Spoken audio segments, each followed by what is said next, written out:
छोटे भाई सुग्रीव के साथ अन्याय करके बिना किसी दोष के उसे निष्कासित कर दिया और उसके जीते जी उसकी पत्नी रूमा को अधर्म और अनीति से पत्नी की भांति अपने अधीन रखा। ऐसे पुरुष का वध करना ही उसके लिए उपयुक्त दंड माना गया है।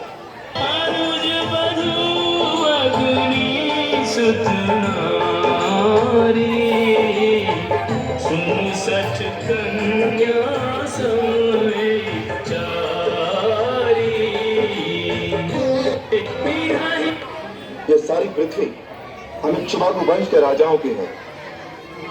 इस समय इक्ष्वाकु वंश के राजा भरत उन्हीं की आज्ञा का पालन करने वाला और पवित्र इक्ष्वाकु वंश का वंशधर होने के नाते यहाँ के पशु पक्षी नर वानर सबके प्रति दया का भाव रखने अथवा उन्हें दंड देने का अधिकार मुझे प्राप्त है। धर्मात्मा राजा भरत इस पृथ्वी का पालन करते हैं और उनके रहते कोई भी प्राणी धर्म के विरुद्ध आचरण नहीं कर सकता। अतः हम सब उन्हीं की आज्ञा से श्रेष्ठ धर्म में स्थिर रहकर तुम जैसे धर्मभ्रष्ट पुरुषों को विधिवत दंड देते हैं। वाली, सत्पुरुषों का धर्म अति सूक्ष्म होता है, उसे समझना बहुत कठिन है। इतना समझ लो कि यदि राजा पापी को दंड दे तो पापी उस दंड को भोगकर निष्पाप हो जाता है, परंतु यदि राजा पापी को उचित दंड न दे तो उस दंड का फल राजा को स्वयं भोगना पड़ता है। मनुस्मृति में मनु महाराज ने भी यही कहा है, राजवे कृतदंडास्तु कृत्वा पापानि मानवाः निर्मला स्वर्गमायान्ति सन्तः सुकृतिनो पथा शासनाद् वापि मोक्षाद् वा स्तेना पापात् प्रमुच्यते राजात्तु शासन पापस्य तद्वापनोति किल्बिषम्। हे वानर राज, तुमने जो पाप किया है उसके अनुसार तुम्हारा वध सर्वथा धर्म के अनुसार उचित माना जाता है।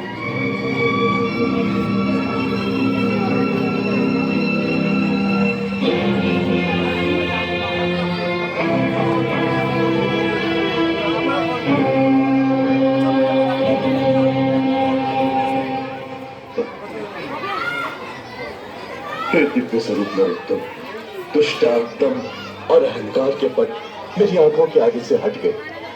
मेरी आत्मा के अंतर चक्षु खुल रहे हैं, मानो आत्मा ने परमात्मा को पहचान लिया है। आपके अमोघ बाण की पीड़ा के प्रमाद में अज्ञान के आवेश में मेरे मुख से आपके प्रति अनुचित वाक्य निकल गए हैं। इसके लिए क्षमा करें प्रभु। आप तो परमार्थ तत्व के यथार्थ ज्ञाता है और मैं धर्मभ्रष्ट प्राणियों में अग्रगण्य हूँ। एक बात सही, मेरा आपको मुझे अचेत कर देने वाला है। इससे पहले अपनी चरण नजर देखकर मुझे प्रायश्चित कर लेने दीजिए प्रभु।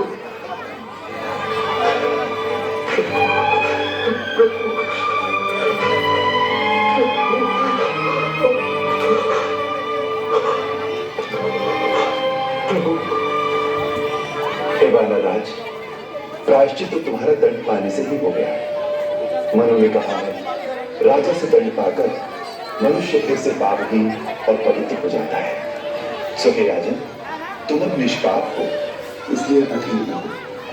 अपने मन से मृत्यु का भय संताप निकाल दो। हम सब तुम्हारी दीर्घायु की मंगल कामना के साथ तुम्हारी सेवा और उचित उपचार करके तुम्हारे प्राणों की रक्षा करेंगे। और रक्षा किसकी? जीवन तो बार बार मिल जाएगा, परंतु फिर हाथों से मरण पाकर मोक्ष तो नहीं मिलेगा। हे राम, ऐसी मृत्यु फिर नहीं मिलेगी प्रभु, फिर नहीं मिलेगी। जन्म जन्म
करो, बस शांति बनाए रखो।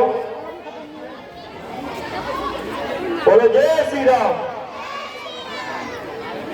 पेशाब से ज्यादा समोसा खा लिया।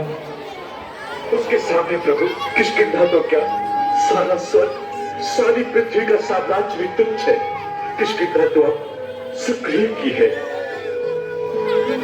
भाई सुग्रीव, तुम्हारे साथ उचित अनुचित जो कुछ भी किया है उसके लिए तुमसे मैं क्षमा मांगता हूँ, मुझे क्षमा कर दो। नहीं भैया, ये आप क्या कह रहे हैं? जाते हुए लेन देन चुका रहा हूं मैं। यदि क्षमा कर दोगे तो मैं शांति और संतोष के साथ प्राण त्याग कर सकूंगा। तुम अपनी किष्किंधा संभाल। नहीं भैया, भूल मुझसे हो गई है, क्षमा तो मुझे मांगनी चाहिए। तो भैया, मैं पापी हूं भैया, किष्किंधा पति आप ही रहेंगे। मुझे किष्किंधा का राज कभी अभिष्ट नहीं था। मुझे तो केवल भैया आपका प्यार चाहिए था।